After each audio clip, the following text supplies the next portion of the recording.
your energy forecast for Friday, August 25th.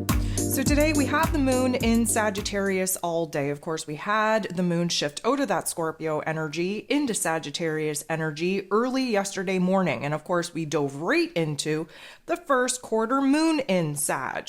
So as we kind of discussed yesterday, this definitely should have put a little bit of a pep in our step. We have a little bit of a renewal of energy, of faith, of confidence, of hopes, of wishes, of dreams.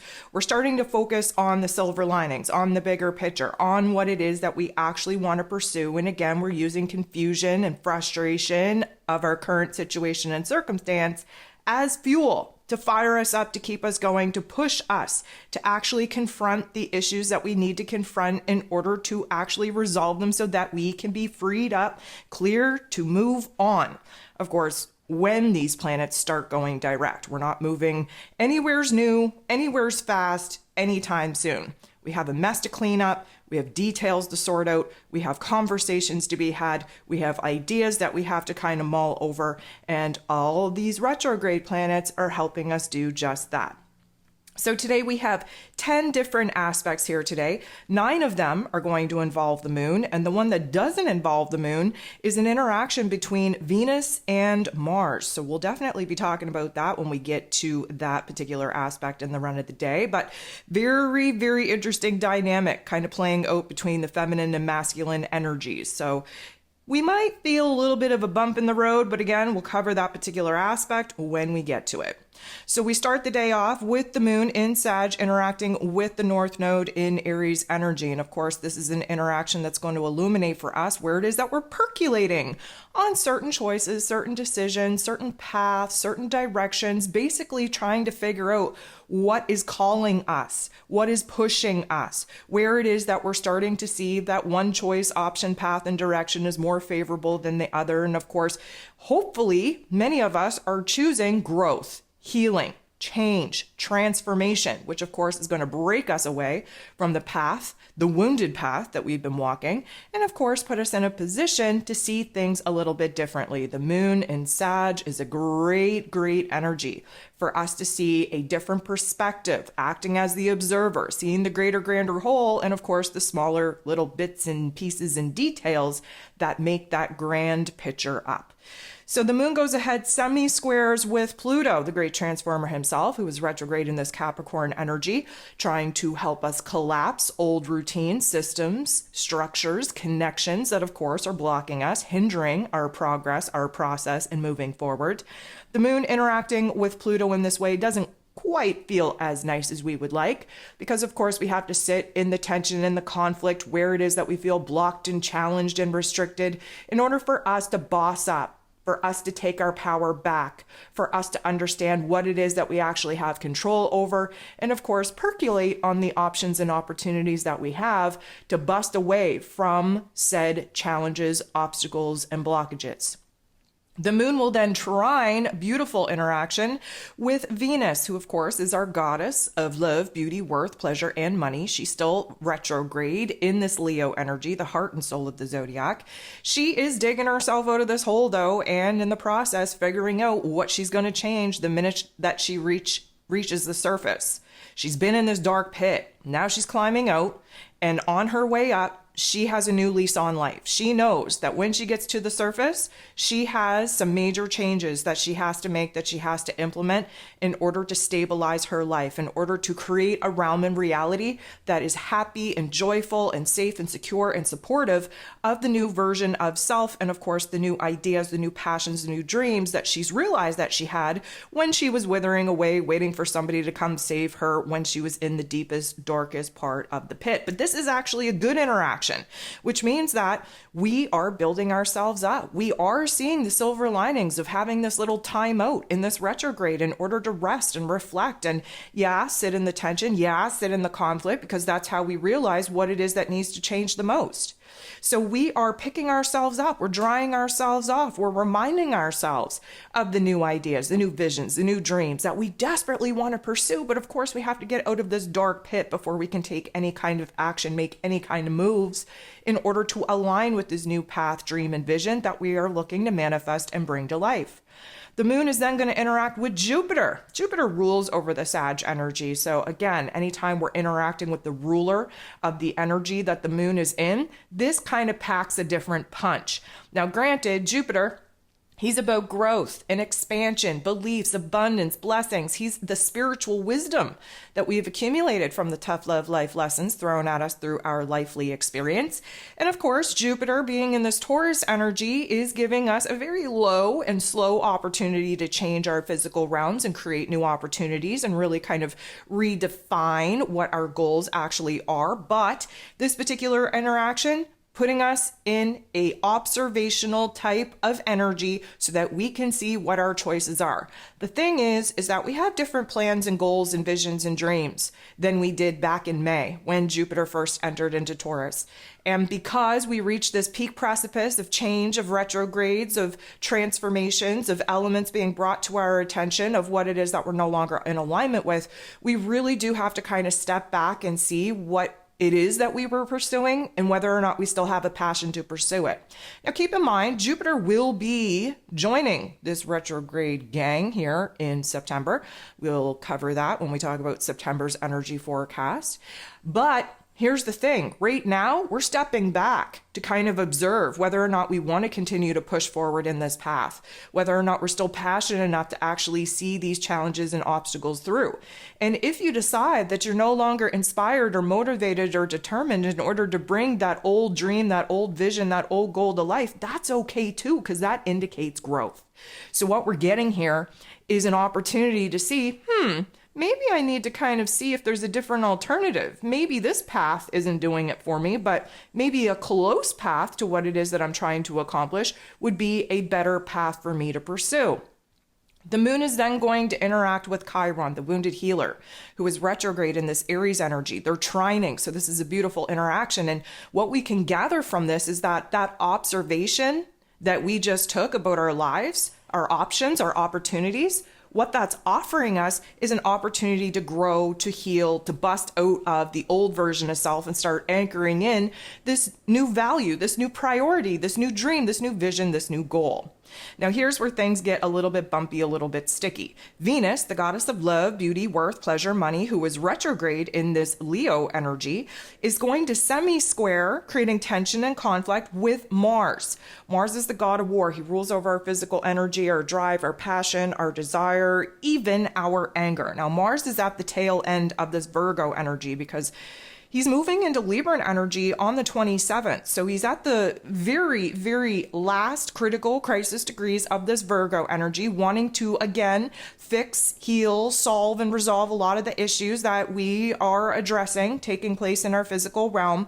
But we have the masculine energy of Mars and the feminine energy of Venus. And what we're doing here is we're being highlighted and illuminated to the tension that is still in existence in our relationship dynamics. Again, once Venus goes direct, you best believe that's a make or break for some of these relationship dynamics that we've been contemplating as we've been sitting in the darkness into the pit while Venus has been retrograde.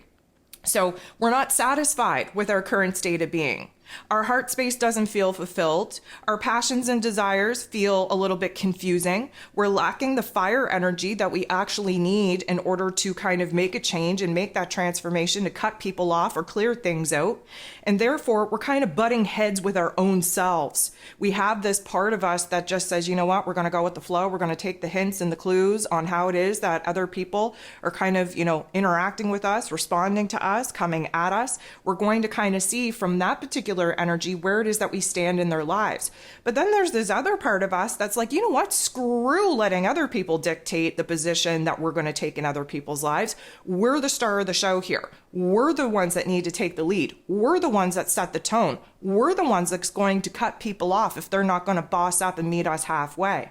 So as you can see, the dynamics within us, we're in a conflict, we're in a struggle within ourselves, because there is this feminine divine energy that wants to be fluid, wants to be emotional, wants to be intuitive, wants to be receptive, wants to think that we can heal anything that we absolutely care about. Then there's this aggressive part where that Mars energy comes in that says, screw sitting around and waiting for people to show us where we actually have a place in their lives. let's kind of boss up and be the one that sets the tone for the energy. So again, we're going to go back and forth with the struggle that we're having, especially where particular relationship dynamics are concerned.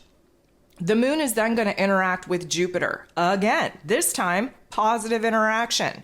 This time, we are actually seeing a choice point be illuminated, an action point be illuminated.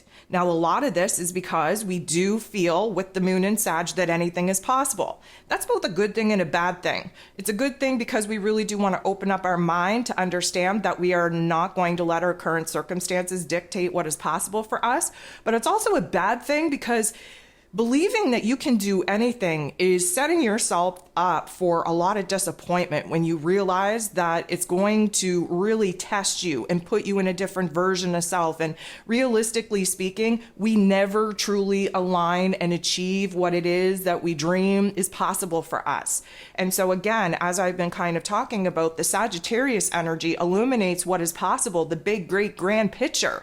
But we're in Virgo season, people. We need to break that big picture down into small, manageable goals, small, manageable pieces, so that we're not setting ourselves up for disappointment and that we have a smaller list, if you will, that we have to tick off before we're going to be successful in achieving chapter 1 of this new design, of this new path, of this new plan. The moon is then going to get into the boxing ring and fight it out with Mercury. Mercury, as you know, ruler of the mental plane, ruler of information, ruler of communication, ruler of how it is that we express ourselves. He just went retrograde in his place of power in this Virgo energy. We're not thinking clearly. We're actually confusing ourselves more than we actually need to. Now, the moon is our heart space. Mercury is our head space. The square is the boxing ring, which means that our heart and our head not on the same page at all. Why? Well, again, reminder, the moon in Sagittarius energy is the great big picture.